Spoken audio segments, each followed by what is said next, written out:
Era uma noite abafada de verão em Belo Horizonte, no dia 12 de março de 2014. O céu estava pesado, encoberto por nuvens que escondiam a lua, deixando as ruas iluminadas apenas pelos postes amarelados e pelas janelas que ainda resistiam abertas. O ar carregava um silêncio estranho, cortado de vez em quando pelo som distante de uma moto ou pelo latido de um cachorro perdido na madrugada. Era o tipo de noite em que algo parecia prestes a acontecer, mesmo que ninguém conseguisse explicar exatamente o que. As casas modestas do bairro Serra exalavam uma sensação de rotina. Algumas portas rangiam com o vento, cortinas se moviam discretamente. Ali, cada vizinho conhecia pelo menos de vista o outro, e rumores circulavam rápido, como ecos inevitáveis de qualquer cidade que cresce demais mas ainda guarda a alma de um vilarejo. Foi nesse cenário que se desenrolou uma das histórias mais intrigantes e dolorosas dos últimos anos. O protagonista dessa narrativa é um garoto de 16 anos, chamado Gabriel Henrique da Silva. Filho único de uma cabeleireira e de um funcionário público, ele não era conhecido por se meter em confusões. Pelo contrário, vizinhos descreviam Gabriel como calmo, educado, tímido até. Mas havia nele uma inquietação que poucos percebiam, uma espécie de ansiedade constante que o fazia olhar sempre para além do horizonte, como se esperasse algo que nunca chegava. Naquela noite específica, Gabriel havia passado boa parte do tempo em casa, navegando em seu celular antigo, ouvindo música com fones de ouvido desgastados. O quarto dele era simples, uma cama de solteiro, uma estante com alguns livros escolares e uma pequena pilha de cadernos onde ele escrevia rascunhos de histórias que nunca mostrava a ninguém. Uma vida comum, mas cheia de pequenos segredos internos. Os vizinhos lembram de ter visto Gabriel pela última vez sentado na calçada, observando a rua, pouco antes das 21 horas. Alguns dizem que ele parecia distraído, mexendo com uma pedrinha que girava entre os dedos. Outros garantem que ele parecia nervoso, olhando para o fim da rua como se esperasse alguém chegar. A memória coletiva do bairro se mistura, mas todas as versões convergem em um ponto. Gabriel parecia fora de si, diferente do habitual. A atmosfera daquela noite é essencial para entender o que viria a acontecer. O calor pesado criava um incômodo invisível, os sons urbanos pareciam distorcidos e havia algo quase palpável no ar. As pessoas, sem perceber, se lembrariam depois de pequenos detalhes. Uma janela batendo forte, um gato miando sem parar, o vento que soprava de repente mais frio que o normal. O tipo de coincidência que, após o desaparecimento, ganha outro peso.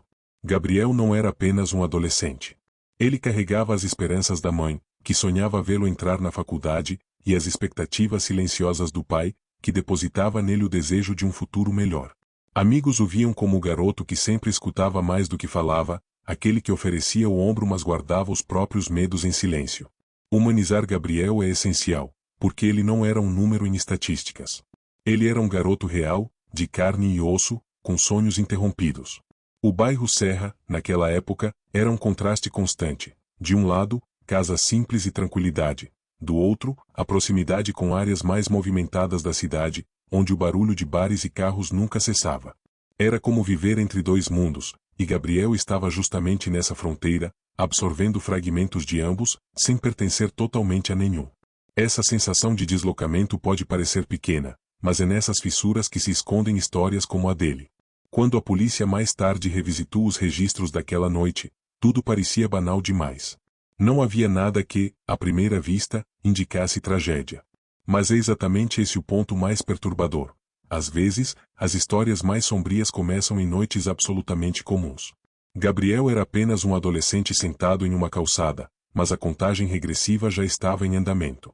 E é nesse momento que eu convido você, que nos escuta agora, a prestar atenção em cada detalhe dessa narrativa.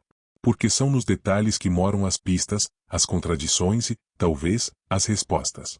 Se você gosta desse tipo de história misteriosa, não esqueça de se inscrever no canal para acompanhar os próximos casos. Cada novo episódio traz um mergulho em realidades que poderiam acontecer com qualquer um de nós. Na escola, Gabriel era considerado um aluno mediano. Não tirava as melhores notas, mas também nunca chegava a reprovar. Seus professores se lembram dele como o garoto que preferia os cantos da sala, desenhando distraidamente no caderno enquanto fingia prestar atenção. Mas havia uma disciplina que lhe despertava paixão genuína: história. Ele se encantava com os relatos de civilizações antigas e, principalmente, com as histórias de mistérios não resolvidos. Alguns colegas chegaram a brincar dizendo que ele deveria se tornar detetive. Seu círculo de amigos era pequeno, quase restrito. Havia Mariana, vizinha da rua de cima, com quem ele conversava sobre música e trocava confidências, e Lucas, colega de escola, que compartilhava com ele o gosto por videogames. Mas Gabriel não era de se abrir facilmente. Ele parecia viver em dois mundos, aquele que todos podiam ver, da rotina simples, e outro mais íntimo, povoado por reflexões que raramente verbalizava. Ele sempre parecia guardar algo só para ele, diria Mariana anos depois. A mãe, Dona Lúcia, era o grande pilar de sua vida. Trabalhava longas horas em um salão do bairro, mas nunca deixava de se preocupar com o filho. Relembrava constantemente que ele deveria estudar, se formar, ser alguém na vida. Já o pai, Antônio, mais rígido e silencioso, cobrava disciplina, mas também demonstrava orgulho nos pequenos gestos, como quando chegava em casa e perguntava, meio seco, se o filho havia feito as tarefas. O lar do Silva era humilde, mas tinha afeto. Os sonhos de Gabriel iam além do que ele dizia. Em seus cadernos escondidos, havia desenhos de mapas inventados, histórias de personagens desaparecidos e até listas de perguntas que pareciam quase obsessivas. Para onde vão as pessoas que somem sem deixar rastro? Será que lembram da gente? O que significa desaparecer? Essas anotações, mais tarde, seriam encontradas e analisadas com inquietação. Teria ele pressentido o próprio destino? Um detalhe chama a atenção. Alguns vizinhos relatam que, nas semanas antes do desaparecimento, Gabriel parecia mais distraído que o normal. Ele se demorava nas esquinas, caminhava sozinho ao entardecer, por vezes, era visto conversando com alguém no celular, sempre de forma reservada. Ninguém soube identificar com quem ele falava. Essa mudança no comportamento só faria sentido depois, quando o mistério se instalou. As tardes de sábado eram o momento em que Gabriel parecia mais feliz. Jogava bola no campinho próximo de casa, ria com os colegas, voltava suado e cansado, mas com os olhos brilhando. Eram nessas pequenas situações que sua juventude se revelava plena. A corrida no campo de terra, o grito de gol ecoando pelo bairro, o sabor do refrigerante comprado na padaria da esquina. Detalhes que reforçam que ele era um adolescente como tantos outros. Apesar disso, havia também fragilidades. Gabriel se sentia constantemente pressionado pela sensação de não se encaixar totalmente. Ele não tinha namorada, não frequentava festas, e muitas vezes era alvo de piadas por ser quieto demais. A solidão, que poderia ser apenas uma fase da adolescência, pareceu aprofundar-se no caso dele. Mariana, sua amiga, dizia que ele carregava nos olhos um ar de quem estava sempre em outro lugar. Naquela primeira quinzena de março de 2014, Gabriel começou a anotar com mais frequência em seus cadernos. Eram páginas com frases curtas, meio desconexas, mas cheias de imagens fortes, silêncio de ferro, luz fraca que não termina, alguém me chama quando estou sozinho.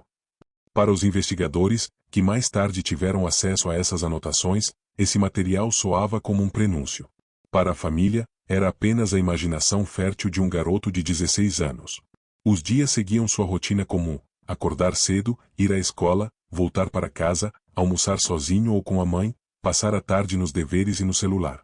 Pequenos intervalos de normalidade que, vistos à distância, tornam ainda mais brutal o contraste com o que estava prestes a acontecer.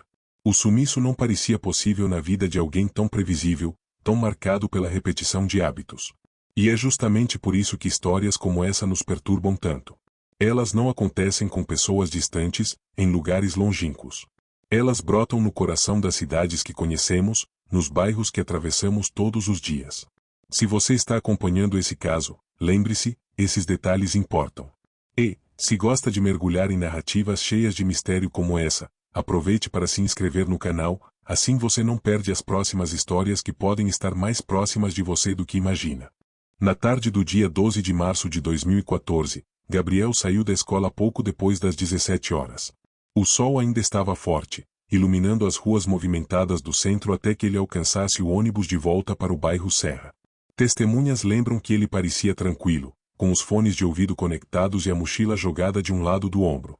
Esse trajeto era o mesmo de sempre, nada indicava que seria o último dia em que alguém o veria em rotina normal. Chegando em casa, como de costume, ele cumprimentou a mãe rapidamente. Tomou um copo de água, foi até o quarto e ficou cerca de 1 hora navegando no celular. A mãe se recorda de ter ouvido sons de mensagens chegando, o que a fez pensar que ele estava conversando com amigos. No entanto, mais tarde, quando o celular foi periciado, não havia registro claro dessas conversas. Essa é uma das primeiras contradições no caso. Por volta das 20h30, Gabriel saiu de casa dizendo que iria até a padaria da esquina comprar um refrigerante. Não parecia nervoso, não parecia apressado. Estava de bermuda jeans, camiseta preta e chinelos. Levava apenas uma nota de R$ 5 no bolso e o celular. Era uma saída simples, banal. Mas, a partir desse momento, sua presença física se dissolve no vazio da cidade. O atendente da padaria confirmou que Gabriel esteve lá naquela noite. Comprou o refrigerante, agradeceu educadamente e saiu. O relógio da câmera de segurança marcava 20h43. Depois disso, nenhuma câmera na região conseguiu registrar sua passagem. É como se, em questão de minutos, ele tivesse desaparecido por completo. Esse é o ponto em que a normalidade termina e o mistério começa. A mãe, ao perceber que o filho demorava, inicialmente não se preocupou. Era comum que ele ficasse alguns minutos conversando com vizinhos ou observando o movimento da rua. Mas, quando o relógio passou das 21h30 e Gabriel ainda não havia voltado, a inquietação começou a tomar forma. O bairro estava silencioso, e a ausência de passos familiares no portão trouxe uma angústia inexplicável. Antônio, o pai, havia chegado do trabalho por volta das 22h. Estranhou não encontrar o filho em casa, mas acreditou que logo ele apareceria. Foi apenas quando o relógio marcou 23h que os pais, tomados pela ansiedade, começaram a percorrer a rua chamando o nome de Gabriel. A resposta foi apenas o eco da própria voz. Vizinhos abriram janelas, acenderam luzes, mas ninguém sabia de nada. As primeiras horas de busca foram desesperadas. Mariana, a amiga, foi chamada e jurou não ter falado com ele naquela noite. Lucas, o colega de escola, também não sabia do paradeiro. As ruas do bairro foram vasculhadas em vão. O refrigerante que ele havia comprado não foi encontrado em nenhum lugar, nem o troco da compra. Objetos tão simples que, de repente, se transformavam em enigmas. O clima da madrugada era sufocante. O calor parecia se misturar ao medo, e cada canto escuro da rua se tornava uma ameaça silenciosa. Os passos dos pais ecoavam pelo asfalto vazio, enquanto a sensação de que algo terrivelmente errado havia acontecido se instalava de vez. Belo Horizonte, uma cidade sempre vibrante, naquela noite parecia engolir uma vida inteira sem deixar testemunhas. Às 2h da manhã, a mãe já chorava sem forças. O pai, em desespero contido, decidiu registrar o desaparecimento na delegacia de plantão. Ali começava uma investigação que, apesar de todos os esforços, jamais se tornaria simples. O caso de Gabriel Henrique da Silva estava oficialmente aberto, e os mistérios, a partir daquele ponto, só aumentariam. E, antes de seguirmos para os desdobramentos do desaparecimento, um lembrete. Se você está envolvido nessa narrativa e quer acompanhar o desfecho de casos como este, inscreva-se no canal. Esse é apenas o início de uma história que ainda guarda muitas camadas de suspense e revelações. Na manhã seguinte, 13 de março de 2014, o desaparecimento de Gabriel já era assunto em todo o bairro Serra. Cartazes improvisados começaram a ser colados em postes e muros, com sua foto sorridente estampada em folhas de papel sulfite. A expressão ingênua do adolescente contrastava com o peso da palavra que o acompanhava em letras garrafais: desaparecido. A polícia iniciou as buscas de maneira protocolar. Agentes visitaram a padaria, revisaram as imagens da câmera de segurança e percorreram a região em busca de novas gravações. Mas o que encontraram foi apenas silêncio digital. Nenhuma câmera registrou Gabriel depois de 20h43. Era como se ele tivesse sido apagado das ruas em um intervalo de poucos minutos. Esse detalhe começava a intrigar os investigadores. Um boato começou a circular entre os moradores. Algumas pessoas diziam ter visto um carro escuro parado próximo à padaria naquela noite, com os faróis desligados. Ninguém soube identificar o modelo, tampouco a placa. Outros mencionaram ter ouvido uma porta de carro batendo por volta das 21h, mas sem ligar o fato diretamente a Gabriel. Esses relatos fragmentados aumentavam a sensação de que algo encobria o caso. A polícia recolheu o celular de Gabriel, encontrado em cima de sua escrivaninha. Curiosamente, ele havia deixado o aparelho em casa, ao contrário do que todos acreditavam. Isso derrubou a hipótese inicial de que ele estivesse trocando mensagens quando saiu. Mas, ao examinar o conteúdo, descobriram registros estranhos, várias tentativas de ligação para um número desconhecido na semana anterior, sempre à noite, e sempre sem resposta. Dona Lúcia, em meio ao desespero, se lembrava das anotações que o filho mantinha em cadernos escondidos. Ao mostrá-los para a polícia, os investigadores ficaram perturbados. Entre as frases soltas, havia uma que dizia: "Hoje à noite eu vou descobrir se é real." Outra, escrita no mesmo caderno, afirmava: "Alguém me espera depois do portão." Para os pais, aquilo soava apenas como devaneio adolescente. Para os policiais, poderia ser a chave de uma armadilha. A amiga Mariana foi novamente interrogada. Ela afirmou que, alguns dias antes, Gabriel havia comentado que tinha encontrado uma pessoa interessante na internet e que planejava se encontrar com ela. Ele não deu detalhes, não mencionou o nome, apenas disse que era alguém que entendia suas ideias. Mariana, achando aquilo estranho, insistiu para que ele não fosse, mas ele riu e mudou de assunto. Esse depoimento transformou a investigação. A hipótese de um encontro marcado passou a ser considerada. Enquanto isso, vizinhos organizavam buscas independentes. Entravam em terrenos baldios, exploravam becos, reviravam áreas de mata próximas ao bairro. Nada. Nenhum vestígio de roupas, de objetos ou sequer o refrigerante comprado. A ausência de pistas físicas era quase tão aterrorizante quanto a própria possibilidade de um sequestro. O pai, Antônio, mostrava-se cada vez mais irritado com a lentidão da polícia. Em entrevistas posteriores, ele relataria que parecia que ninguém estava levando a sério. Já Dona Lúcia, consumida pela dor, passava os dias batendo de porta em porta, perguntando se alguém tinha visto o filho. O silêncio das respostas era um abismo sem fundo. No quinto dia de desaparecimento, os jornais locais começaram a noticiar o caso. As manchetes falavam de garoto misteriosamente desaparecido em Belo Horizonte. O rosto de Gabriel estampava capas de jornais e reportagens de TV. A cidade, acostumada ao fluxo cotidiano, parava para acompanhar cada nova informação. Mas o que crescia, acima de tudo, era a sensação de medo. Se Gabriel podia desaparecer assim, qualquer adolescente também poderia. E assim, a atmosfera em Belo Horizonte se transformava. O bairro Serra, antes marcado pela tranquilidade de rotinas simples, passava a carregar o peso de um enigma. Pessoas mudavam seus hábitos, evitavam sair à noite, e os rumores se espalhavam como fumaça. Cada detalhe, cada depoimento, cada lembrança da noite de 12 de março se tornava peça de um quebra-cabeça incompleto, e, talvez, deliberadamente confuso. No sexto dia de buscas, uma pista surgiu. Um morador da região disse ter encontrado, no fim de uma viela que ligava o bairro Serra a uma área mais afastada, um pedaço de papel amassado. Quando entregue à polícia, descobriram que era uma das folhas arrancadas de um dos cadernos de Gabriel. Nela, havia apenas um desenho, um círculo feito com traços fortes, e no centro, a palavra espera.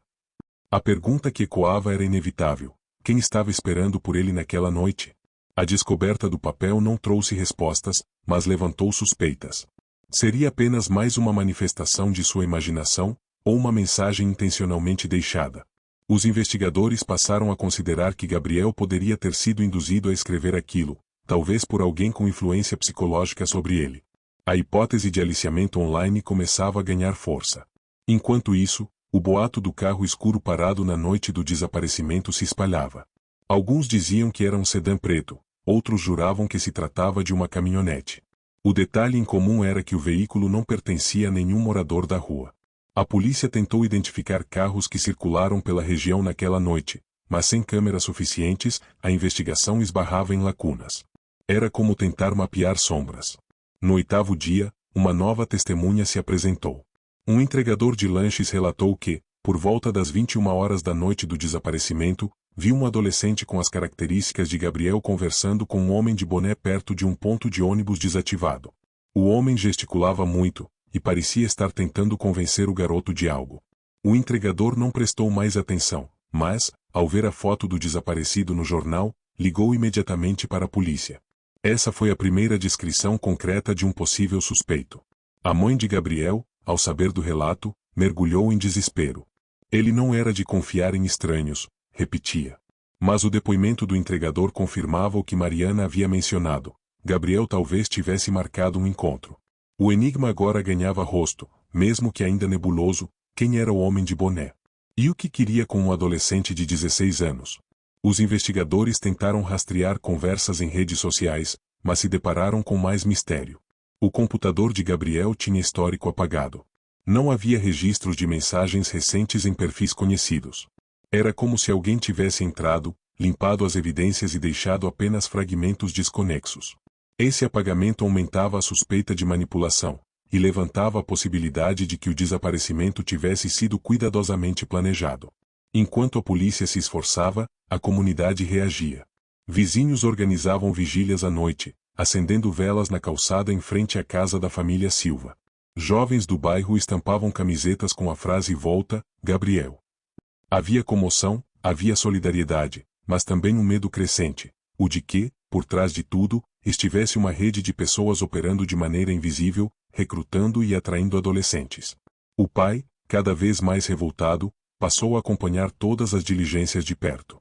Ele questionava os investigadores, pressionava as autoridades, e chegou a dar entrevistas denunciando a lentidão da polícia. "Meu filho não sumiu, ele foi levado", dizia com voz firme.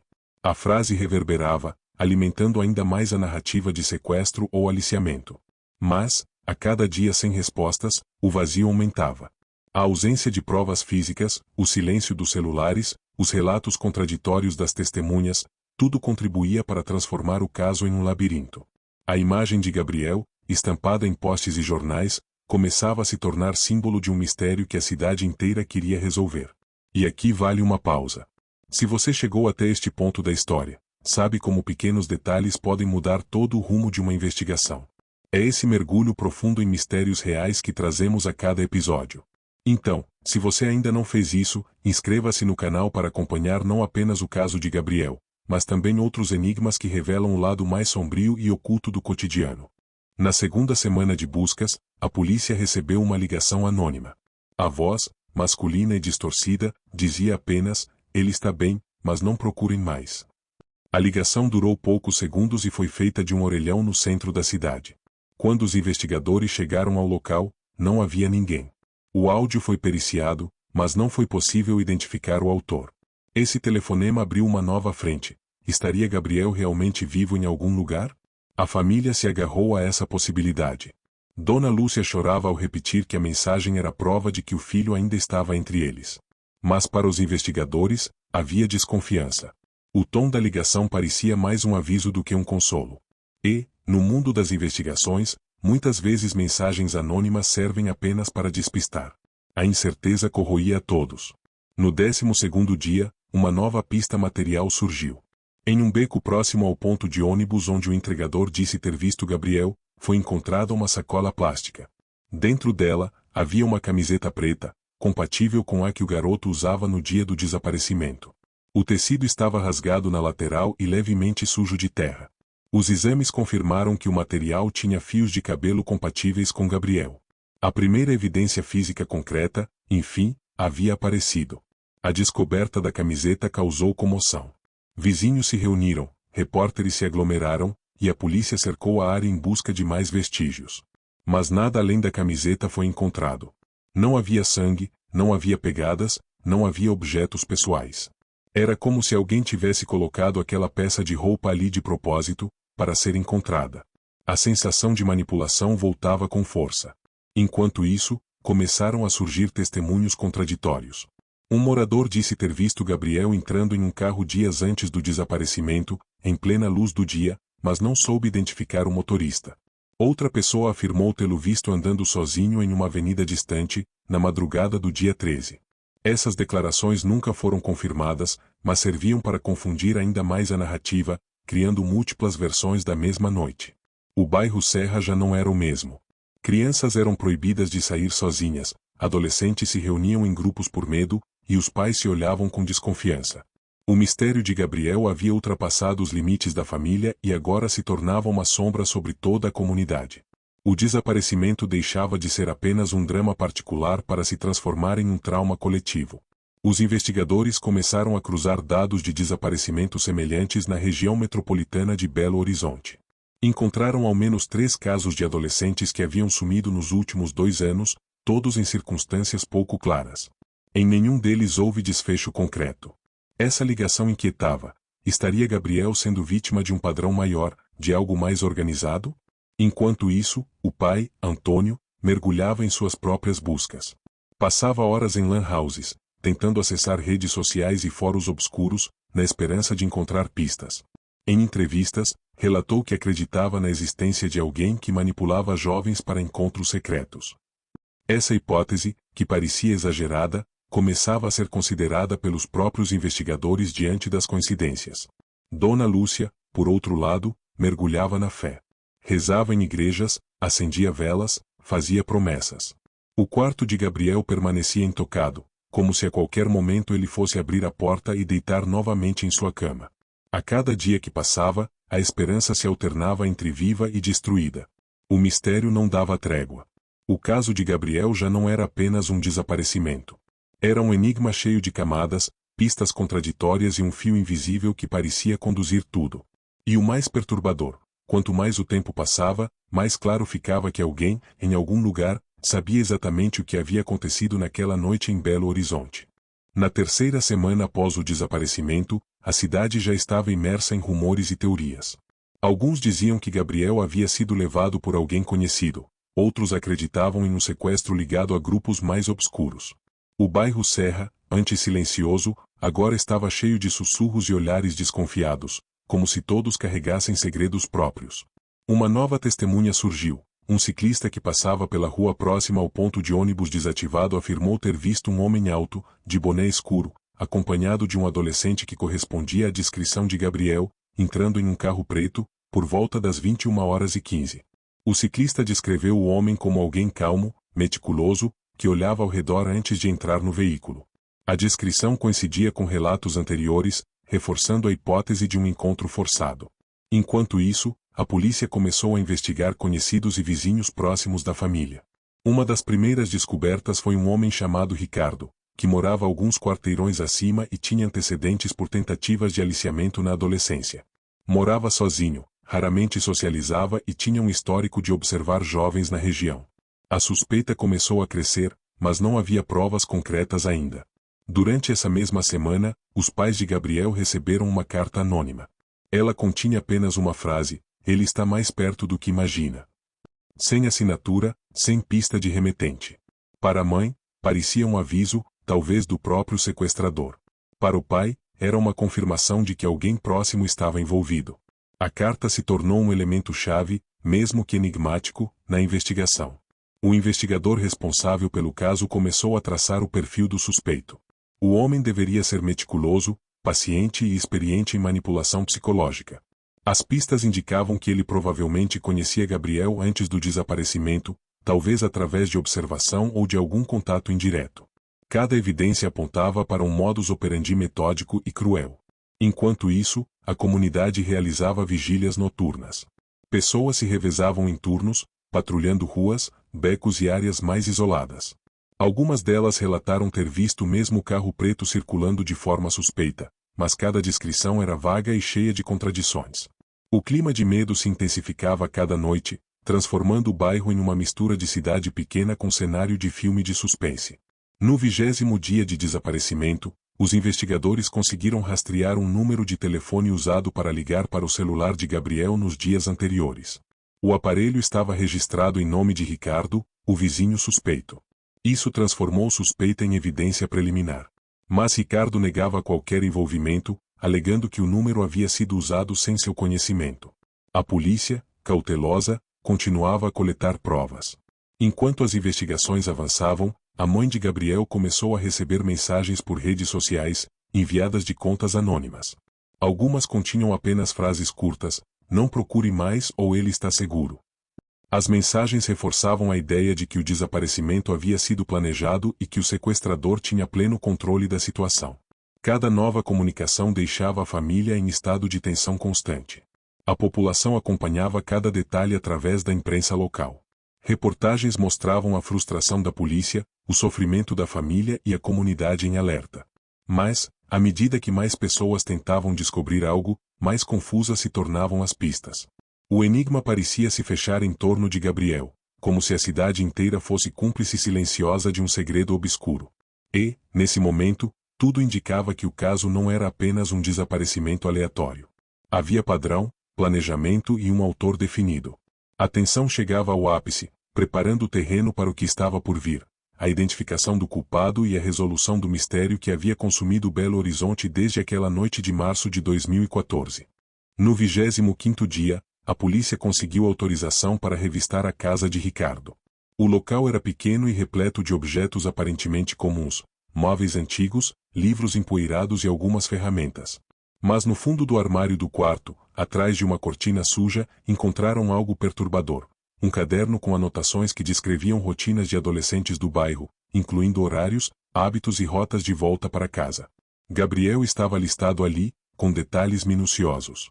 A descoberta do caderno mudou completamente o rumo da investigação. Os policiais perceberam que Ricardo vinha observando Gabriel há semanas, possivelmente meses. As anotações detalhavam o horário exato em que ele saía da escola, as ruas por onde passava e até mesmo sua rotina em casa.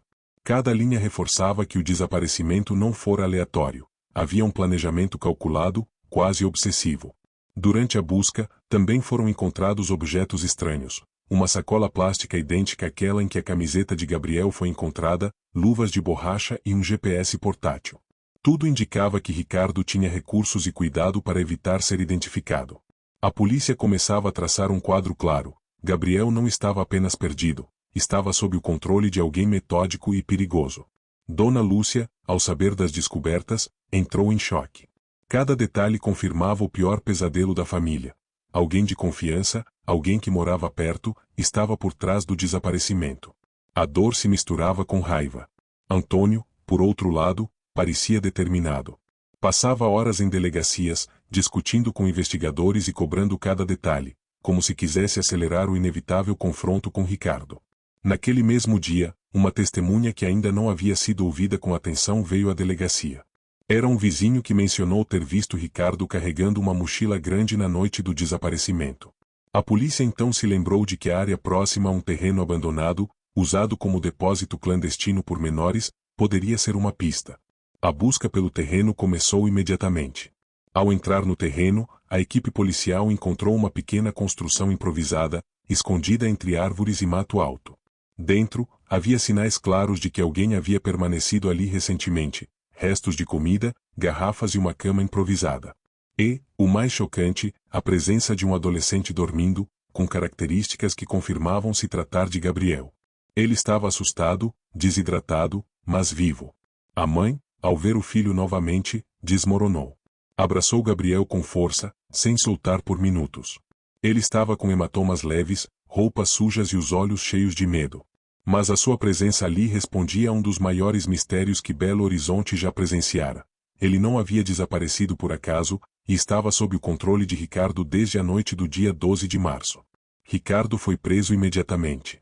Tentou negar tudo, mas as provas eram incontestáveis. O caderno, os objetos, o GPS e os relatos de múltiplas testemunhas. Sua meticulosidade agora se voltava contra ele. Ao ser interrogado, não conseguiu manter a farsa por muito tempo e acabou confessando o sequestro planejado, revelando detalhes de como atraiu Gabriel, o manteve escondido e manipulou a comunicação para despistar a polícia. A revelação trouxe alívio, mas também uma sensação de horror coletivo. O bairro Serra e toda Belo Horizonte passaram a refletir sobre o quão próximo do perigo Gabriel havia estado. O episódio expôs uma vulnerabilidade que ninguém queria admitir, que pessoas aparentemente comuns, vivendo ao lado de famílias confiantes, podiam esconder intenções sombrias e agir sem levantar suspeitas imediatas. E assim, a história que começou como uma noite comum de verão, com um adolescente sentado na calçada, finalmente encontrou seu desfecho. Gabriel estava de volta, mas as cicatrizes psicológicas seriam profundas. E Ricardo, o vizinho meticuloso, pagaria por seus crimes, trazendo algum encerramento para uma cidade que acompanhou cada passo desse mistério.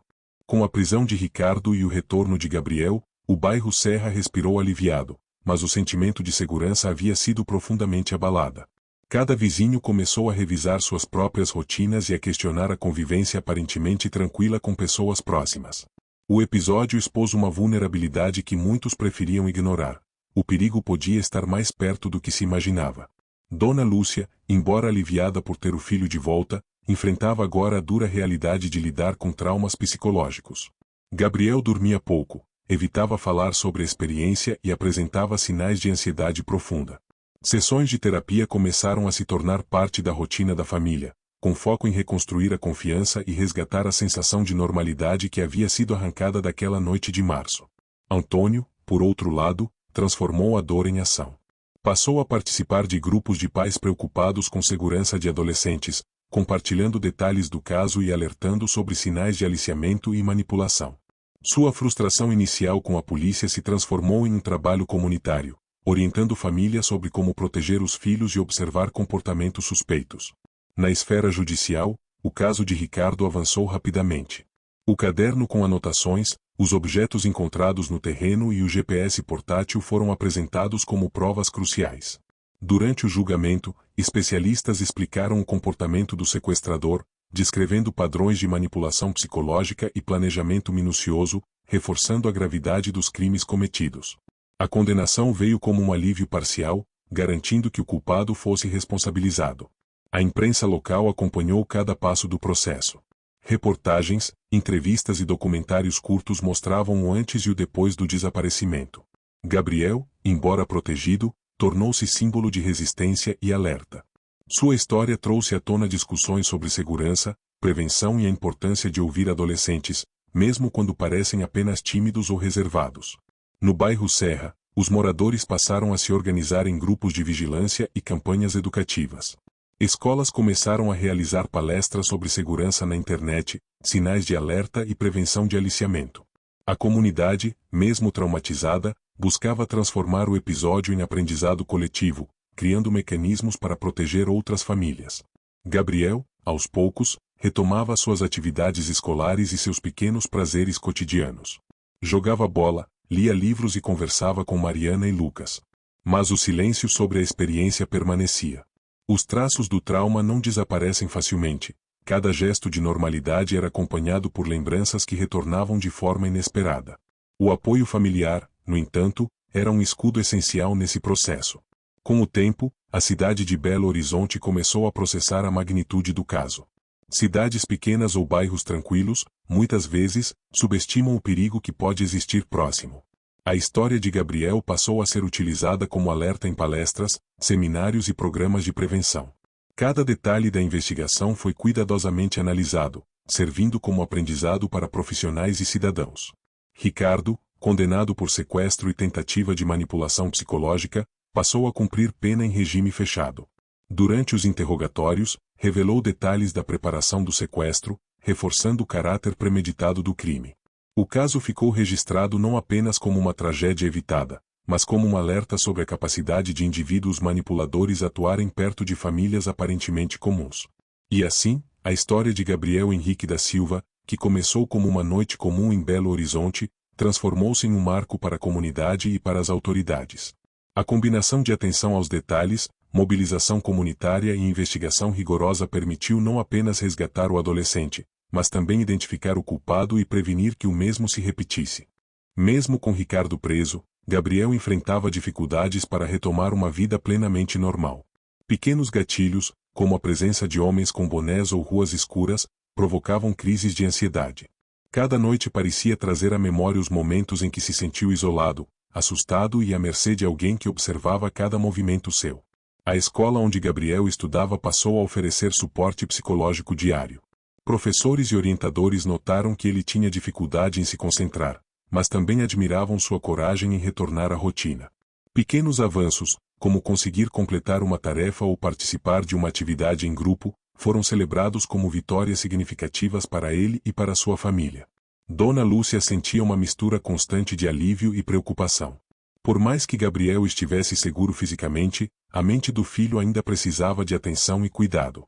Ela decidiu acompanhar cada sessão de terapia e participar de grupos de apoio para mães de adolescentes que passaram por experiências traumáticas. O objetivo era garantir que ele nunca se sentisse sozinho na reconstrução da própria vida. O bairro Serra, mesmo com o trauma recente, começou a se reorganizar. Moradores mais atentos se uniram para criar redes de comunicação, alertando uns aos outros sobre situações suspeitas.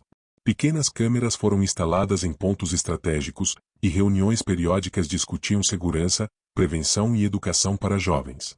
A experiência transformou a comunidade em uma referência de vigilância proativa.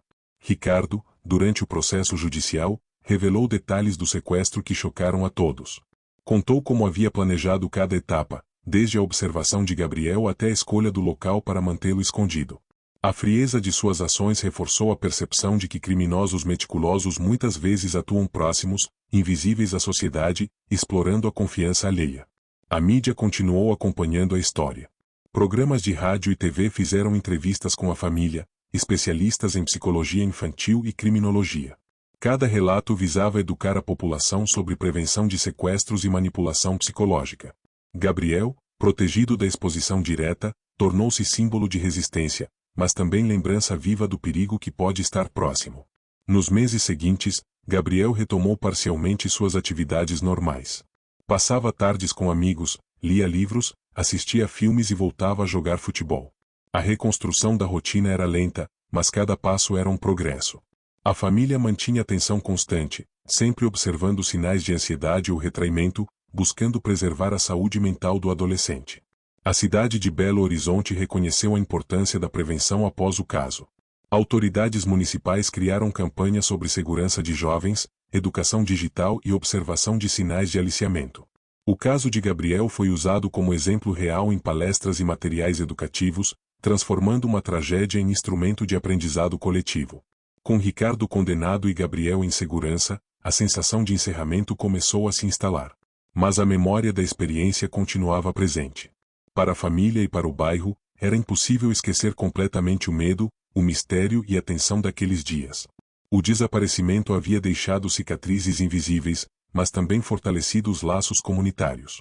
E, finalmente, a história de Gabriel Henrique da Silva se tornou um registro de alerta e superação. De uma noite comum em Belo Horizonte, passando pelo desaparecimento e pela manipulação cruel de Ricardo, até o retorno seguro e a justiça aplicada, a narrativa mostrou a complexidade de casos de sequestro envolvendo adolescentes. Cada detalhe, cada testemunha e cada investigação foram essenciais para que a verdade emergisse e a comunidade pudesse aprender com o ocorrido.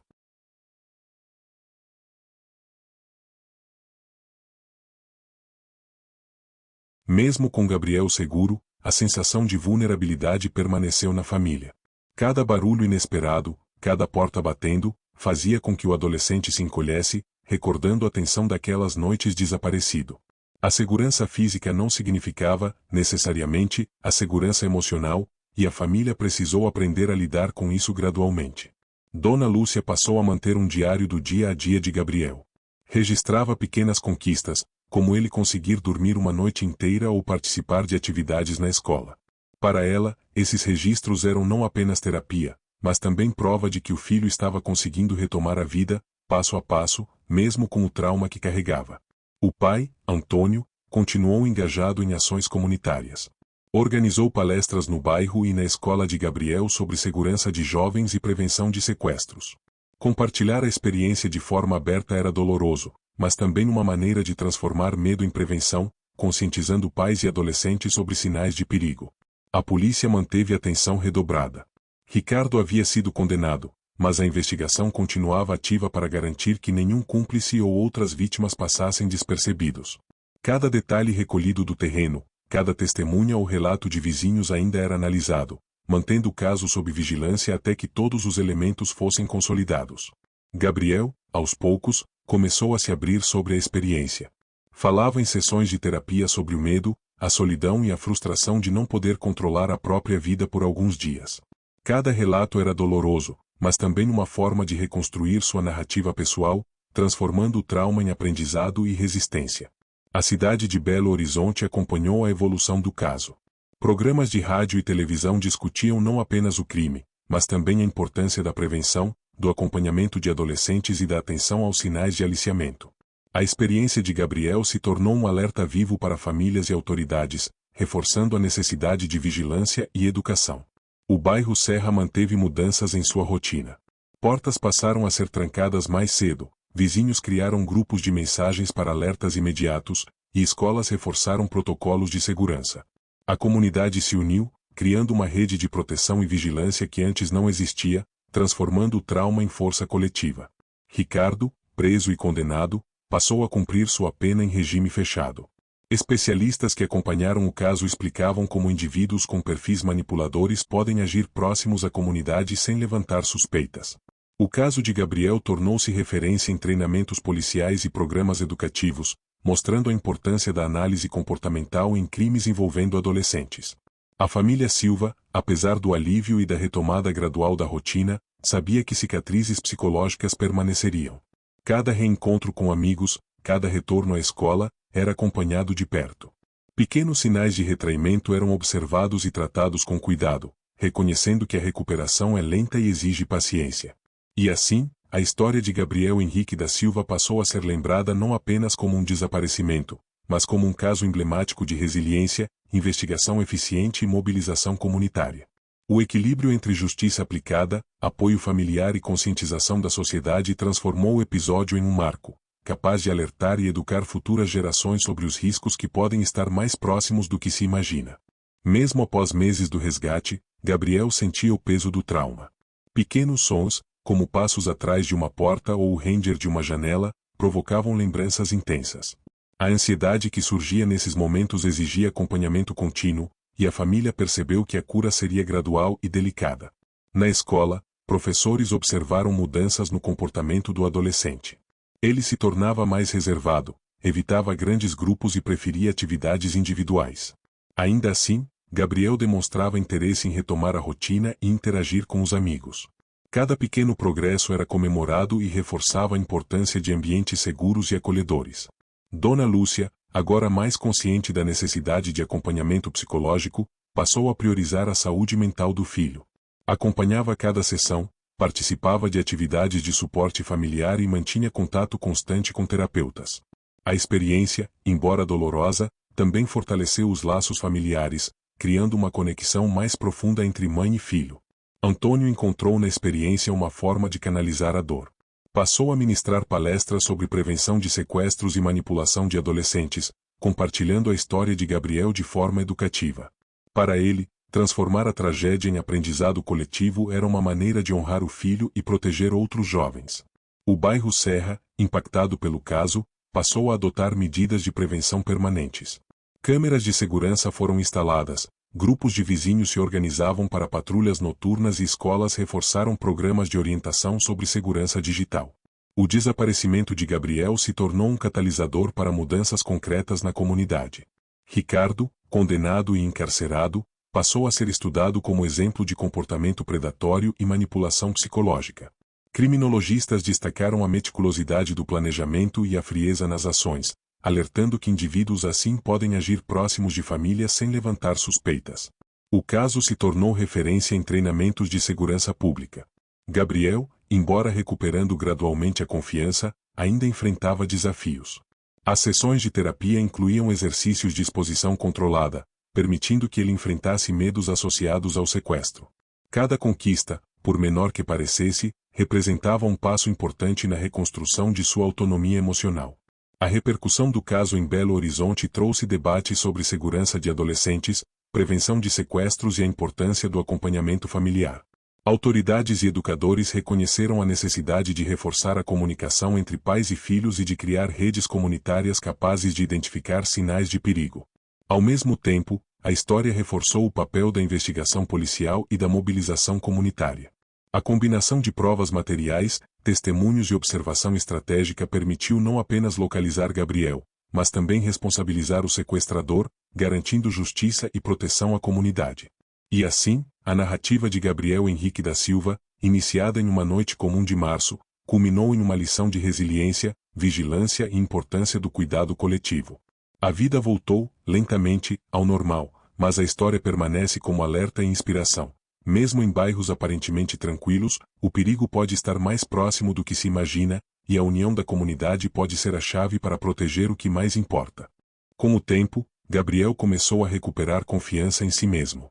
Pequenos gestos cotidianos, como atravessar a rua sozinho ou conversar com amigos na escola, tornaram-se símbolos de superação.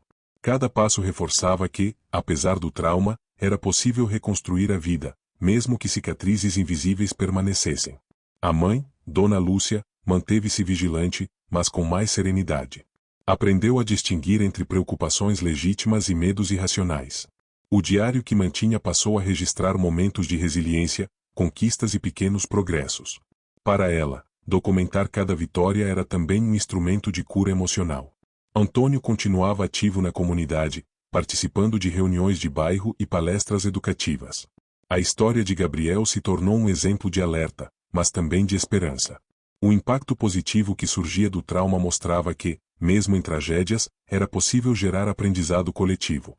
Na escola, professores criaram estratégias para reintegrar Gabriel em atividades de grupo. Atividades de cooperação, trabalhos em dupla e dinâmicas de confiança foram implementadas para ajudar o adolescente a superar o isolamento. O progresso era lento, mas constante, e cada avanço era celebrado com entusiasmo. O bairro Serra passou a ser visto como exemplo de vigilância comunitária. Redes de vizinhos, câmeras de segurança e grupos de WhatsApp se tornaram parte da rotina local. A experiência dolorosa do desaparecimento gerou uma transformação estrutural, prevenindo riscos futuros e aumentando a sensação de segurança entre os moradores. Ricardo, durante o cumprimento da pena, começou a participar de avaliações psicológicas obrigatórias. Especialistas documentaram seu comportamento meticuloso, a frieza no planejamento e os sinais de manipulação. Esses registros se tornaram importantes materiais de estudo em cursos de criminologia e segurança pública. Gabriel, ao mesmo tempo, passou a se interessar por assuntos relacionados à investigação e prevenção. Conversava com terapeutas e educadores sobre formas de alertar jovens sobre perigos e sinais de manipulação. A experiência traumática despertou nele uma consciência precoce sobre a vulnerabilidade de adolescentes e a necessidade de educação preventiva. A imprensa continuou acompanhando o caso, mas agora com foco nos desdobramentos educativos. Reportagens destacavam como a comunidade se reorganizou, como a família buscou apoio psicológico e como o bairro implementou medidas de prevenção. A história de Gabriel passou a ser referência em programas de prevenção de sequestros e conscientização de jovens. O sentimento da família mudou gradualmente. A dor do passado ainda existia, mas foi acompanhada de gratidão por ter recuperado Gabriel e por ver a comunidade mobilizada. A experiência reforçou a importância da união familiar, do acompanhamento psicológico e da vigilância comunitária como formas de proteção. E, finalmente, a narrativa chega ao seu desfecho. Gabriel Henrique da Silva, após noites de medo, desaparecimento e manipulação, retorna seguro à família. Ricardo, o sequestrador meticuloso, é identificado e condenado. A cidade aprende, a comunidade se fortalece, e a história se transforma em lição de alerta, resiliência e esperança, um lembrete de que, mesmo nas noites mais sombrias, é possível encontrar luz. Meses após o retorno de Gabriel, a rotina da família Silva começou a se estabilizar. Cada pequeno momento, um jantar tranquilo, um passeio pelo bairro ou uma conversa com amigos, representava uma vitória silenciosa contra o trauma vivido. A sensação de segurança, ainda que delicada, começava a se reinstalar. Gabriel, mesmo recuperando aos poucos a confiança, mantinha uma consciência profunda sobre o que aconteceu. Perguntas sobre manipulação e aliciamento surgiam com frequência em suas sessões de terapia. Ele começou a desenhar mapas de suas memórias, não apenas para processar o medo, mas também para compreender e organizar a experiência que quase destruiu sua adolescência. Dona Lúcia transformou parte de sua dor em ações práticas. Criou um grupo de apoio para mães de adolescentes desaparecidos, compartilhando experiências, estratégias de prevenção e orientações de segurança. Cada encontro fortalecia a rede de proteção, tornando-se um canal de solidariedade e alerta social. Antônio, determinado a manter a comunidade vigilante, passou a trabalhar em conjunto com autoridades locais. Reuniões periódicas discutiam segurança de jovens, protocolos de observação de comportamento suspeito e estratégias de prevenção. O bairro Serra se tornou um modelo de ação comunitária e consciência coletiva. As escolas também reforçaram programas educativos. Professores passaram a incluir discussões sobre segurança digital, sinais de manipulação e formas de lidar com estranhos. Jovens foram encorajados a falar sobre situações desconfortáveis, criando um ambiente onde o diálogo e a prevenção se tornaram prioridade. Ricardo, agora cumprindo pena em regime fechado, continuava sendo monitorado psicologicamente. Especialistas registravam seu comportamento como estudo de caso, analisando a mente meticulosa de alguém capaz de planejar e executar o sequestro sem levantar suspeitas iniciais. Seu nome se tornou referência em treinamentos de segurança e prevenção. A comunidade do bairro Serra, embora ainda cautelosa, começou a recuperar a sensação de normalidade. Crianças brincavam nas ruas, adolescentes voltavam a caminhar sozinhos e vizinhos conversavam abertamente sobre medidas de proteção. O trauma não havia desaparecido, mas a resiliência coletiva permitiu que a vida continuasse. Gabriel, aos poucos, retomou suas atividades favoritas: futebol com amigos, leitura de livros de mistério e conversas com Mariana e Lucas. Cada gesto representava a reconstrução da autonomia e a resistência diante do medo que havia marcado sua vida. A presença da família e do suporte terapêutico foi essencial nesse processo. O caso de Gabriel passou a ser estudado como exemplo de prevenção e investigação bem-sucedida. Autoridades municipais e educadores utilizavam a história para conscientizar a população, enfatizando que a atenção aos detalhes, a mobilização da comunidade e a ação rápida das autoridades podem salvar vidas. A narrativa do adolescente tornou-se um alerta vivo para toda Belo Horizonte. E, finalmente, a história de Gabriel Henrique da Silva encerrou seu ciclo como um registro de coragem, resiliência e aprendizado coletivo. Do desaparecimento aterrador à descoberta do culpado, cada etapa mostrou a importância de observar sinais, valorizar vínculos familiares e manter a comunidade unida. Mesmo nas noites mais escuras, a esperança e a união provaram ser a luz capaz de guiar e proteger. A repercussão do caso de Gabriel atravessou meses, alcançando outras cidades e inspirando debates sobre segurança juvenil. Escolas de Belo Horizonte passaram a reforçar protocolos de alerta e prevenção, discutindo sinais de risco com professores, pais e alunos. A experiência serviu para criar uma cultura de atenção, alertando para perigos que muitas vezes passam despercebidos. Gabriel, agora com acompanhamento constante de psicólogos, começava a reconstruir a autoestima. Cada conquista, por menor que fosse, representava resistência ao trauma. Conseguir atravessar a rua sozinho, interagir com colegas e participar de atividades em grupo eram passos significativos para a normalidade. O apoio familiar permanecia fundamental nesse processo. A família Silva consolidou uma rede de proteção e aprendizado. Dona Lúcia seguia liderando grupos de mães, compartilhando experiências e estratégias, enquanto Antônio participava ativamente de projetos comunitários e palestras sobre prevenção. Cada ação tinha como objetivo transformar dor em vigilância e alerta em proteção. O bairro Serra se tornou exemplo de engajamento comunitário. Com câmeras, grupos de vizinhos e comunicação constante, as famílias aprenderam a criar uma rede de segurança orgânica. O caso de Gabriel ensinou que a prevenção não depende apenas das autoridades, mas da ação conjunta da comunidade, do cuidado com os jovens e da atenção aos sinais de perigo. Ricardo, isolado na prisão, passou a ser estudado como caso de manipulação e planejamento criminoso. Especialistas em criminologia analisaram sua frieza, capacidade de observação e métodos de manipulação psicológica. O caso se tornou referência para treinamentos de segurança, ajudando a prevenir futuros crimes semelhantes.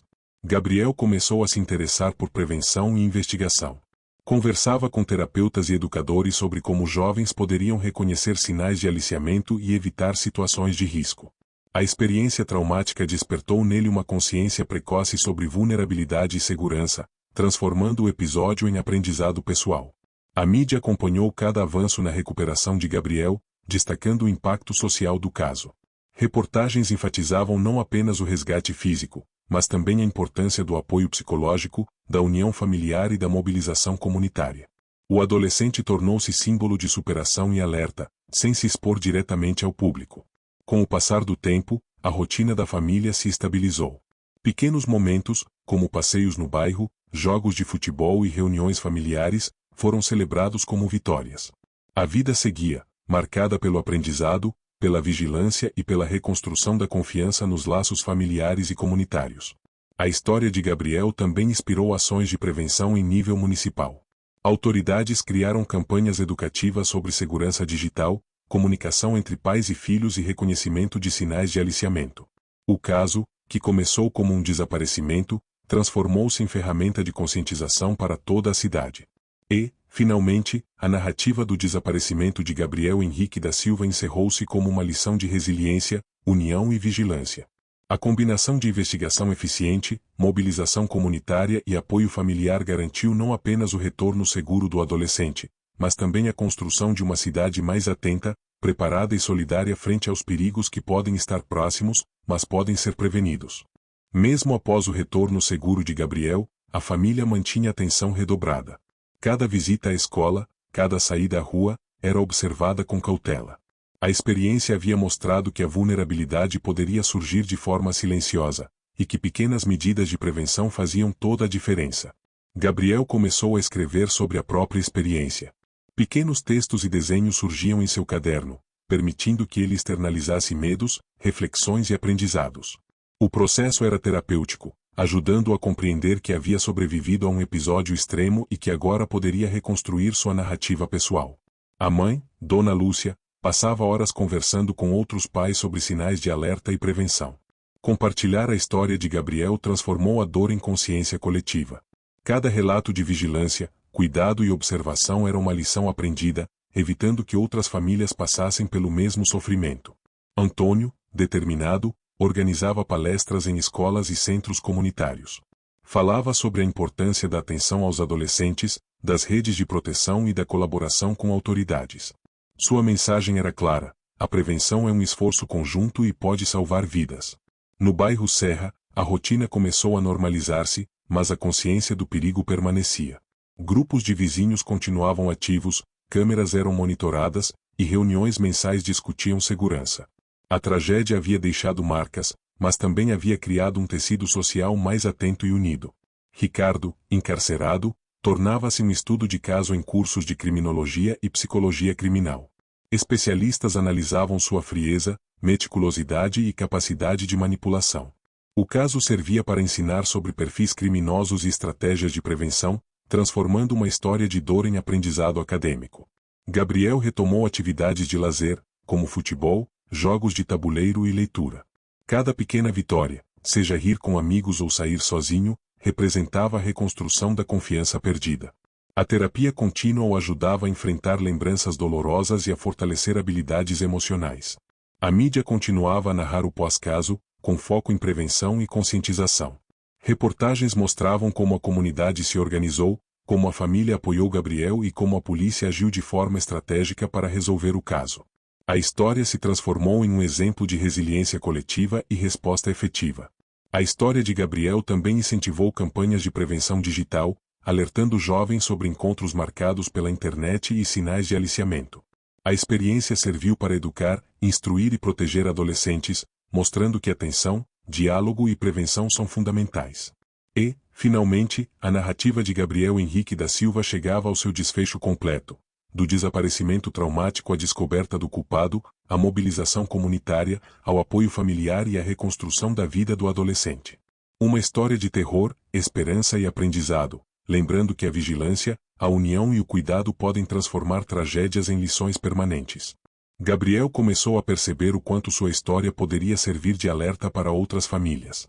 Em sessões de terapia, falava sobre pequenos sinais de perigo e como era importante confiar nos próprios instintos.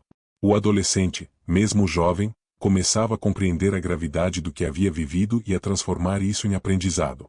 Dona Lúcia dedicava-se a criar materiais educativos para mães e pais. Cartilhas, apresentações e grupos de apoio surgiam da experiência dolorosa, com foco em prevenção de sequestros e atenção ao comportamento de adolescentes. Cada ação era uma forma de garantir que outras famílias tivessem mais recursos para proteger seus filhos. Antônio, inspirado pelo impacto da história, buscava oportunidades de colaborar com escolas e instituições públicas. Ele acreditava que a conscientização precoce poderia salvar vidas, evitando que jovens caíssem em armadilhas semelhantes. Sua mobilização transformava o trauma em ação concreta e positiva. No bairro Serra, as medidas de prevenção tornaram-se rotina. Caminhadas em grupo, monitoramento por câmeras e comunicação constante entre vizinhos criaram um ambiente mais seguro. O desaparecimento de Gabriel havia mudado a percepção de segurança da comunidade, mostrando que atenção e vigilância podem prevenir tragédias. Gabriel retomou aos poucos atividades escolares e sociais. A cada passo, o apoio da família era crucial. Ele aprendia a lidar com lembranças traumáticas e a fortalecer sua autoconfiança. Pequenas conquistas, como conversar com amigos ou participar de atividades extracurriculares, eram celebradas como sinais de progresso. Ricardo, ainda cumprindo pena, se tornou objeto de estudo em diversos cursos sobre criminologia e psicologia. Seu perfil meticuloso e manipulador era analisado para compreender como indivíduos assim operam próximos a famílias comuns. A prisão e condenação trouxeram justiça, mas também aprendizado para profissionais de segurança e educação. A mídia continuava a acompanhar o pós-caso, destacando a importância do acompanhamento psicológico e das ações de prevenção. Reportagens mostravam como a comunidade se mobilizou, como a família apoiou Gabriel e como a investigação levou à captura do culpado. A narrativa se consolidava como exemplo de resiliência e aprendizado coletivo. Gabriel começou a se engajar em projetos de prevenção de crimes, compartilhando sua experiência com jovens de sua idade, sempre protegido e orientado. O adolescente transformava sua vivência traumática em conscientização, ajudando outros a reconhecerem sinais de perigo e a manterem distância de situações suspeitas. A história também serviu para reforçar a importância do diálogo entre pais e filhos. Conversas sobre segurança, confiança e sinais de alerta tornaram-se práticas frequentes na família Silva, inspirando outras famílias da cidade a adotarem medidas semelhantes. O aprendizado se espalhava além do bairro Serra, alcançando toda Belo Horizonte. E, finalmente, Gabriel Henrique da Silva, apesar do trauma e do medo, reconstruiu sua vida com apoio familiar, psicológico e comunitário. O caso mostrou que, mesmo diante de uma experiência extrema, a união, a vigilância e a ação coletiva podem transformar medo em aprendizado, resiliência e esperança para o futuro. Com o passar do tempo, Gabriel começou a perceber que sua história poderia ajudar a mudar a percepção sobre segurança de adolescentes. Cada relato compartilhado em palestras ou conversas com jovens servia como alerta, mostrando a importância de observar sinais e respeitar instintos. Sua voz, ainda tímida, carregava uma autoridade baseada na experiência vivida. Dona Lúcia continuava sua dedicação aos grupos de apoio. Ela percebia que a troca de experiências fortalecia não apenas ela mesma, mas também outras mães. Cada história compartilhada, cada orientação passada, criava uma rede de prevenção mais sólida e consciente. O trauma se transformava em ferramenta de proteção. Antônio seguia ativo na comunidade, participando de projetos que promoviam vigilância e conscientização. Reuniões periódicas, palestras escolares e campanhas de prevenção tornaram-se rotina. Ele acreditava que alertar a sociedade sobre perigos invisíveis era uma forma de garantir que outros jovens não passassem pelo mesmo pesadelo que Gabriel enfrentou. No bairro Serra, a união entre vizinhos cresceu. Grupos de WhatsApp e encontros semanais tornaram-se mecanismos de proteção e apoio. A vigilância constante, a troca de informações e a cooperação entre famílias fortaleciam o sentimento de segurança. A tragédia transformou-se em aprendizado coletivo. Gabriel retomou gradualmente atividades extracurriculares. Futebol, leitura e jogos com amigos representavam mais do que lazer. Eram símbolos de reconquista da autonomia e da confiança perdida. Cada momento de normalidade fortalecia sua autoestima e sua percepção de que era possível superar traumas. Ricardo, preso e condenado, continuava sendo analisado em estudos de comportamento criminal.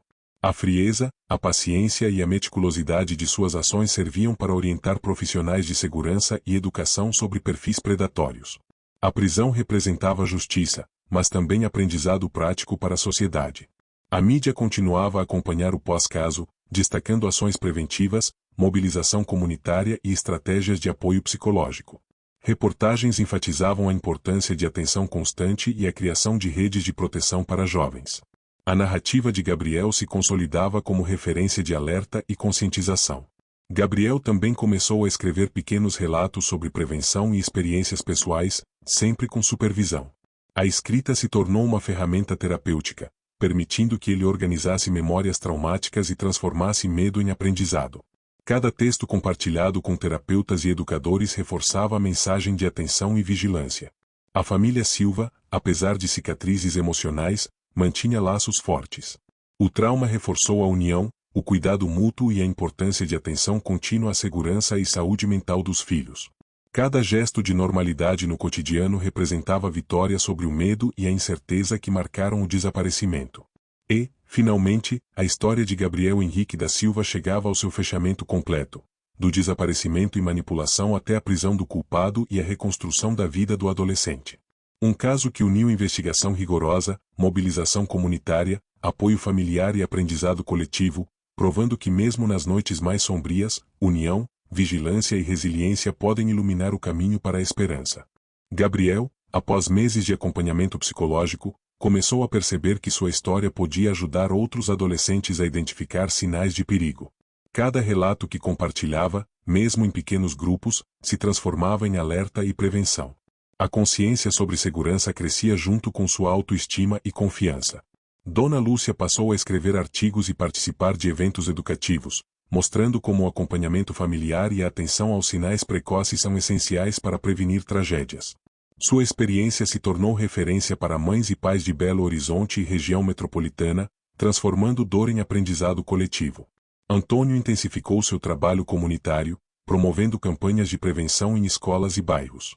Sua presença e dedicação transformaram o trauma vivido pela família em instrumento de conscientização, fortalecendo redes de proteção e incentivando a mobilização de vizinhos e jovens. O bairro Serra consolidou-se como exemplo de vigilância e união comunitária. Grupos de vizinhos, monitoramento eletrônico e reuniões periódicas sobre segurança criaram um ambiente mais protegido. A experiência de Gabriel transformou a comunidade, mostrando que prevenção é uma tarefa contínua e coletiva. Gabriel retomou gradualmente sua vida social, participando de atividades escolares, esportivas e recreativas. Cada momento de interação e lazer representava a vitória sobre o medo, permitindo que ele reconquistasse pequenas parcelas de autonomia e confiança, fundamentais para sua recuperação emocional. Ricardo, condenado e cumprindo pena em regime fechado, continuava sendo estudado em cursos de criminologia e psicologia criminal. Seu perfil meticuloso e manipulador servia como alerta e ferramenta de aprendizado para profissionais de segurança, educação e assistência social, reforçando a necessidade de prevenção ativa. A mídia local acompanhava de perto o pós-caso, destacando ações preventivas, mobilização comunitária e apoio psicológico.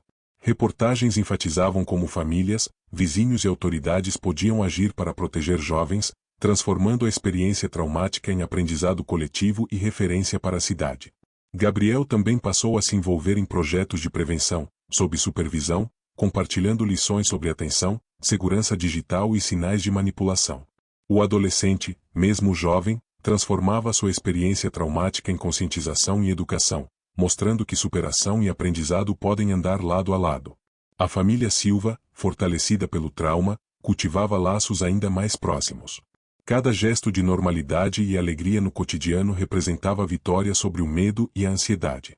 A experiência ensinou que apoio, paciência e presença constante são essenciais para a recuperação de adolescentes em situações traumáticas. E, finalmente, a história de Gabriel Henrique da Silva encerrou-se como um marco de resiliência, vigilância e união. Do desaparecimento à prisão do culpado, da mobilização comunitária à reconstrução da vida do adolescente, a narrativa mostrou que mesmo nos episódios mais sombrios, a ação coletiva, a atenção aos detalhes e o amor familiar podem iluminar o caminho para a esperança e a proteção das futuras gerações. Meses após o caso, Gabriel começou a desenvolver uma rotina saudável.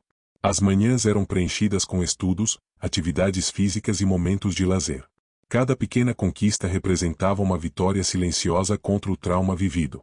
O adolescente aprendia a equilibrar medo, cautela e confiança renovada. Dona Lúcia passou a registrar em vídeos curtos experiências de prevenção, dicas de segurança e relatos de como identificar comportamentos suspeitos. Seus conteúdos foram compartilhados por outras famílias, ampliando o impacto educativo do caso. A dor do passado transformava-se em ferramentas práticas de conscientização. Antônio continuava ativo na comunidade. Criava programas de orientação em parceria com escolas, incentivava vizinhos a participarem de reuniões sobre segurança e ajudava a organizar patrulhas comunitárias. Sua dedicação mostrava que, mesmo diante do trauma, era possível transformar medo em ação preventiva. No bairro Serra, o sentimento de união se fortaleceu. Vizinhos desenvolviam sistemas de comunicação rápidos e eficientes, monitoravam ruas e compartilhavam informações relevantes. A experiência traumática de Gabriel havia se transformado em catalisador para mudanças sociais concretas e duradouras. Gabriel, aos poucos, reconquistava a liberdade de ir e vir. As saídas com amigos se tornaram mais frequentes, e ele começou a participar de eventos escolares. Cada passo era acompanhado de perto por terapeutas e familiares, mas a confiança crescente mostrava que a recuperação era possível. Ricardo, ainda cumprindo pena, participava de avaliações comportamentais periódicas. Profissionais de segurança e psicologia estudavam seu perfil meticuloso, usando o caso como base para treinamentos de prevenção e identificação de criminosos com comportamento manipulador. A mídia local continuava destacando a importância da prevenção, da vigilância comunitária e do apoio psicológico. Reportagens e entrevistas com especialistas e familiares reforçavam a mensagem de alerta, mostrando que a história de Gabriel podia salvar vidas e conscientizar a população. Gabriel também começou a refletir sobre suas experiências. Com supervisão, escrevia pequenos textos e relatos, transformando o medo em aprendizado e consciência. Cada narrativa ajudava não apenas a processar o trauma, mas também a educar outros adolescentes sobre segurança, manipulação e prevenção. A família Silva consolidava uma nova rotina de apoio mútuo.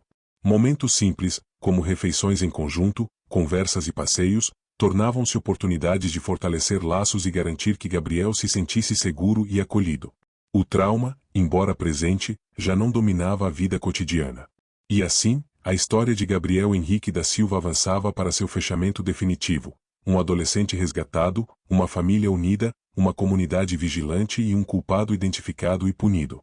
Cada detalhe do caso servia como aprendizado, prova de que atenção, união e resiliência podem transformar medo em proteção, traumas em lições e tragédias em esperança.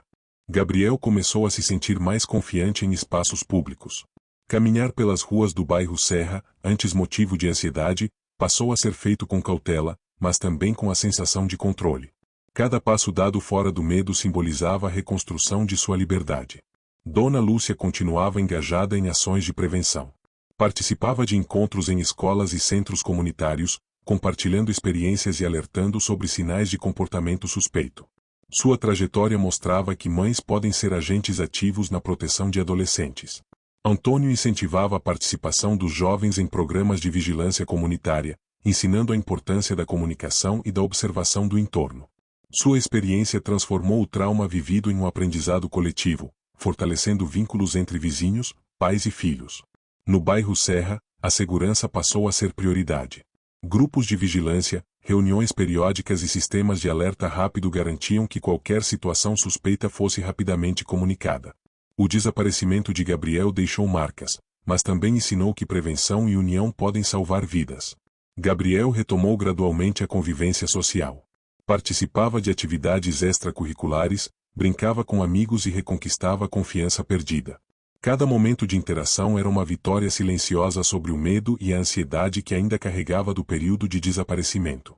Ricardo, preso e condenado, passou a ser estudado em cursos de psicologia criminal e criminologia.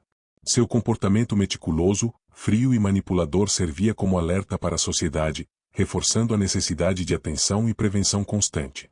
A mídia continuava a dar visibilidade ao caso, destacando a importância de ações preventivas e do acompanhamento psicológico. Reportagens enfatizavam que, embora Gabriel tivesse sido resgatado, a experiência era uma lição de vigilância para todas as famílias. Gabriel também começou a participar, de forma orientada, de atividades educativas sobre segurança. A experiência traumática se transformou em aprendizado, ajudando outros adolescentes a identificar sinais de manipulação e perigo, fortalecendo sua própria resiliência. A família Silva mantinha a rotina de apoio contínuo. Pequenas conquistas, conversas, passeios e momentos de lazer eram celebrados como símbolos de recuperação e união. Cada gesto ajudava a construir a sensação de normalidade e segurança, pilares fundamentais para o adolescente. E assim, a história de Gabriel Henrique da Silva consolidava-se como exemplo de superação, aprendizado e mobilização coletiva. Do desaparecimento à prisão do culpado, do trauma à reconstrução da vida, a narrativa mostrou que união familiar, vigilância comunitária e ação preventiva podem transformar tragédias em lições duradouras para toda a sociedade. Gabriel começou a perceber que a sua história podia servir de alerta não apenas para amigos e vizinhos, mas para toda a cidade de Belo Horizonte. Cada conversa, cada relato compartilhado, tornava-se uma forma de prevenção, reforçando a importância de atenção constante e diálogo aberto entre adolescentes e adultos. Dona Lúcia, fortalecida pela experiência, passou a organizar palestras e grupos de discussão sobre segurança juvenil. A cada reunião, compartilhava aprendizados, estratégias de prevenção e sinais de alerta, transformando o trauma pessoal em ferramenta educativa para outras famílias. Antônio, motivado pelos resultados das ações comunitárias, ampliou os projetos de conscientização. Visitava escolas, conversava com líderes comunitários e incentivava os jovens a participarem de redes de vigilância e prevenção, promovendo uma cultura de atenção coletiva e segurança proativa. O bairro Serra consolidou-se como referência em união comunitária. Sistemas de comunicação, patrulhas coordenadas e reuniões mensais tornaram-se parte da rotina. A tragédia que marcou a vida de Gabriel transformou-se em lição social, fortalecendo a proteção de todos os moradores. Gabriel retomou lentamente atividades escolares e sociais. Cada interação com colegas, participação em esportes e pequenas saídas representava mais que lazer. Simbolizava a reconquista de liberdade e confiança, pilares essenciais para a reconstrução de sua vida. Ricardo, cumprindo pena, continuava sendo estudado em cursos de criminologia e psicologia. A frieza, a paciência e a manipulação presentes em suas ações serviam de alerta para autoridades e educadores sobre perfis predatórios próximos a famílias aparentemente comuns. A mídia, acompanhando o pós-caso, destacava a importância do acompanhamento psicológico, da vigilância comunitária e do diálogo familiar. Reportagens enfatizavam que prevenção é tão essencial quanto investigação, e que famílias podem transformar experiências traumáticas em aprendizado coletivo. Gabriel passou a escrever relatos curtos, sob supervisão, sobre segurança e prevenção. Cada narrativa ajudava não apenas a organizar suas próprias memórias, mas também a alertar outros jovens sobre sinais de perigo, transformando medo em conhecimento e experiência em conscientização. A família Silva continuava fortalecida pela união. Refeições em conjunto, conversas, passeios e momentos de lazer ajudavam Gabriel a recuperar a sensação de normalidade. Cada gesto cotidiano era um lembrete de que, apesar do trauma, a vida podia ser reconstruída com apoio e atenção. E assim, a história de Gabriel Henrique da Silva chegava ao seu fechamento completo. Do desaparecimento e manipulação à prisão do culpado, do resgate à reconstrução da vida e da mobilização comunitária à conscientização social. Uma narrativa que prova que união, vigilância e resiliência podem transformar o medo em aprendizado e esperança. Gabriel começou a perceber que podia ajudar outros adolescentes com sua experiência. Cada conversa com amigos, cada orientação compartilhada em atividades escolares, tornava-se uma forma de alerta, mostrando que é possível identificar sinais de perigo antes que situações graves aconteçam. Dona Lúcia intensificou o trabalho com outros pais. Ela criou materiais educativos, participou de palestras e incentivou a troca de experiências. A dor do desaparecimento de Gabriel transformou-se em ação preventiva, fortalecendo a proteção de jovens em toda Belo Horizonte. Antônio continuava envolvido com a comunidade. Organizava encontros sobre segurança, alertava sobre perfis suspeitos e incentivava os vizinhos a manterem comunicação constante. O bairro Serra tornou-se modelo de vigilância ativa, prevenção e solidariedade. Gabriel retomou atividades extracurriculares e sociais. Cada vitória, como jogar futebol com amigos ou participar de uma apresentação escolar, era celebrada como conquista pessoal. A rotina reconstruída reforçava confiança e autoestima, essenciais para superar traumas. Ricardo, cumprindo pena em regime fechado, continuava sendo estudado em cursos de criminologia e psicologia. Seu comportamento meticuloso e manipulador servia como estudo de caso, alertando profissionais sobre como indivíduos predatórios operam próximos a famílias aparentemente comuns. A mídia destacou a importância do acompanhamento psicológico e das ações preventivas. Reportagens e entrevistas com especialistas reforçavam que prevenção, união familiar e atenção aos sinais de perigo podem salvar vidas e transformar experiências traumáticas em aprendizado. Gabriel começou a escrever relatos curtos sobre prevenção, sob orientação de terapeutas. Esses textos ajudavam não apenas a organizar memórias e medos, mas também a educar outros adolescentes sobre segurança, manipulação e estratégias de proteção. A família Silva consolidava uma rotina de apoio mútuo. Conversas, momentos de lazer e pequenas conquistas diárias reforçavam a sensação de segurança e normalidade. Cada gesto cotidiano tornava-se símbolo de resiliência e esperança frente às adversidades. O bairro Serra manteve sistemas de vigilância, reuniões periódicas e comunicação constante entre vizinhos. A tragédia de Gabriel transformou-se em catalisador para mudanças sociais permanentes, mostrando que prevenção e união são essenciais para proteger jovens. E assim, a história de Gabriel Henrique da Silva continuava a servir como exemplo de superação, aprendizado e mobilização coletiva. Do desaparecimento à prisão do culpado, da dor à reconstrução da vida, cada passo provou que vigilância, união e resiliência podem transformar experiências traumáticas em esperança e proteção. Gabriel começou a compreender que sua experiência poderia ter impacto positivo em outros adolescentes. Cada conversa em grupo, cada atividade educativa, transformava medo em aprendizado e alerta, mostrando que é possível identificar sinais de perigo antes que seja tarde demais. Dona Lúcia intensificou seu trabalho com outros pais, organizando palestras, criando materiais educativos e fortalecendo redes de apoio. Sua experiência transformou dor em ação, tornando-se referência na cidade para famílias que desejam proteger adolescentes. Antônio manteve-se ativo na comunidade, promovendo encontros sobre prevenção, comunicação e atenção a sinais suspeitos. A mobilização transformou o bairro Serra em exemplo de união, vigilância e cuidado coletivo, fortalecendo o senso de proteção de toda a vizinhança. Gabriel retomou atividades escolares e recreativas com cautela, mas também com determinação. Cada pequena vitória, como participar de aulas de esportes ou interagir com amigos, representava uma reconstrução da confiança e da autonomia, pilares essenciais para a superação do trauma. Ricardo, cumprindo pena em regime fechado, continuava sendo estudado por especialistas. Seu comportamento calculista e manipulador servia de alerta para profissionais de segurança, educação e psicologia, oferecendo insights sobre como prevenir e identificar indivíduos com perfis predatórios próximos a famílias. A mídia local destacou a importância do apoio psicológico, da união familiar e da mobilização comunitária. Reportagens reforçavam a mensagem de que prevenção e atenção aos sinais de perigo são fundamentais, transformando uma história de trauma em aprendizado coletivo para toda Belo Horizonte. Gabriel passou a escrever relatos orientados sobre prevenção e segurança. A escrita permitiu que ele organizasse memórias traumáticas, compreendesse seus medos e contribuísse para alertar outros jovens, transformando o sofrimento em conscientização e resiliência. A família Silva consolidava hábitos de apoio mútuo e presença constante.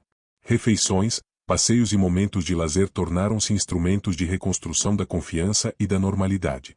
Cada gesto cotidiano reforçava que o trauma, embora presente, podia ser superado com união e atenção. O bairro Serra continuava com grupos de vizinhos, comunicação constante e sistemas de vigilância. A experiência de Gabriel transformou-se em aprendizado coletivo, ensinando que prevenção e união podem proteger jovens e fortalecer a segurança comunitária. E, finalmente, a história de Gabriel Henrique da Silva chegava ao seu fechamento completo, do desaparecimento e manipulação à prisão do culpado, da mobilização comunitária à reconstrução da vida do adolescente, mostrando que união, vigilância e resiliência transformam medo em aprendizado, dor em esperança e tragédia em proteção coletiva. Gabriel começou a sentir que podia transformar sua experiência em aprendizado. Cada passo fora de casa, cada interação com colegas ou vizinhos, representava um pequeno triunfo sobre o medo que ainda o acompanhava. Sua confiança, antes abalada, agora crescia gradualmente. Dona Lúcia continuava a ser um pilar de força.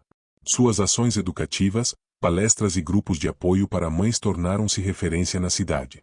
Ela ensinava que o cuidado atento, a escuta e a prevenção são armas poderosas contra situações de risco para adolescentes.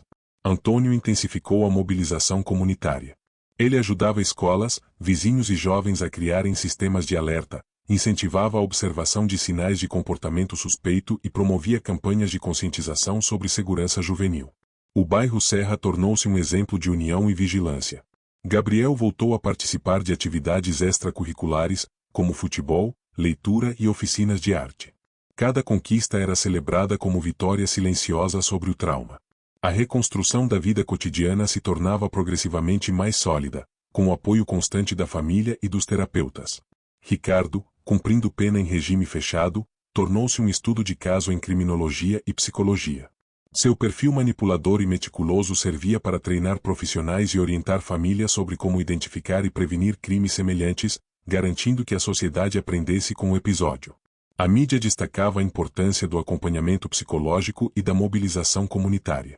Reportagens enfatizavam que prevenção, união familiar e atenção aos sinais de perigo poderiam salvar vidas, transformando uma história traumática em aprendizado coletivo. Gabriel passou a escrever relatos supervisionados sobre prevenção e segurança. A escrita ajudava a organizar memórias e a transformar medo em aprendizado, servindo de alerta para outros adolescentes e criando uma ferramenta educativa a partir de sua experiência. A família Silva manteve hábitos de apoio mútuo. Conversas, passeios, refeições em conjunto e momentos de lazer se tornaram instrumentos de reconstrução da confiança e da normalidade. Cada gesto cotidiano reforçava que o trauma podia ser superado com presença, paciência e atenção. No bairro Serra, a comunidade consolidou práticas de vigilância. Grupos de vizinhos, sistemas de comunicação e patrulhas voluntárias garantiam que qualquer situação suspeita fosse rapidamente detectada. A tragédia de Gabriel se transformou em lição de aprendizado coletivo e proteção contínua. Gabriel Henrique da Silva, enfim, reconstruía sua vida.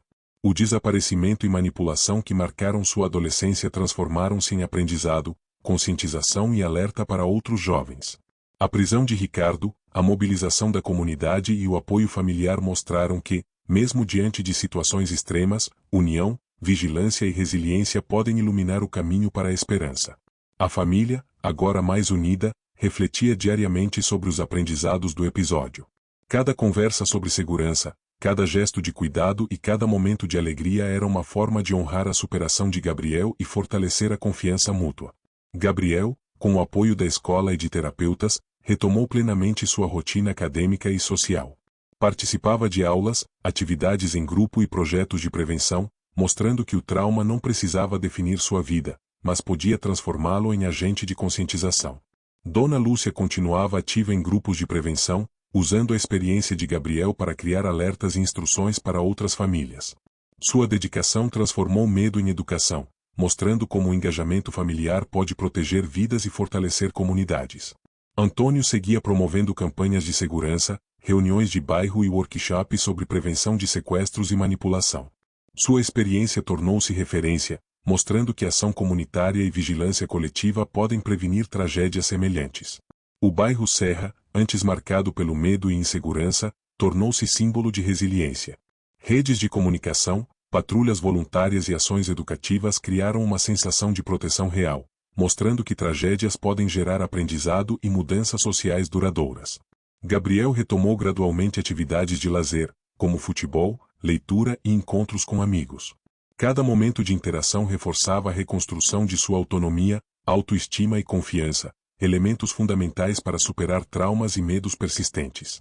Ricardo, cumprindo pena, continuava a ser estudado em instituições de ensino e segurança pública. Seu comportamento meticuloso e manipulador servia de alerta para identificar perfis predatórios e prevenir crimes futuros, garantindo que a sociedade aprendesse com a experiência. A mídia reforçava as lições do caso, destacando a importância de atenção, prevenção e acompanhamento psicológico. Reportagens e entrevistas ajudavam a consolidar a história de Gabriel como exemplo de superação, conscientização e mobilização comunitária. Gabriel começou a se envolver em projetos educativos sobre segurança juvenil, sempre supervisionado. Seu objetivo era transformar a experiência traumática em alerta e aprendizado para outros adolescentes, fortalecendo a cultura de prevenção na cidade.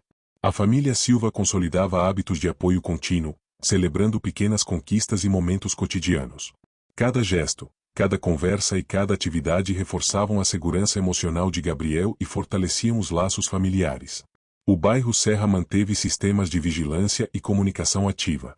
A experiência de Gabriel transformou-se em aprendizado comunitário, mostrando que prevenção, união e atenção aos sinais de perigo podem proteger jovens e fortalecer a segurança coletiva.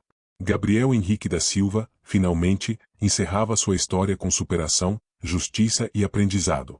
Do desaparecimento à prisão do culpado, da mobilização da comunidade à reconstrução da vida do adolescente, a narrativa mostrou que união, vigilância e resiliência podem transformar medo em aprendizado, trauma em consciência e tragédia em proteção para gerações futuras.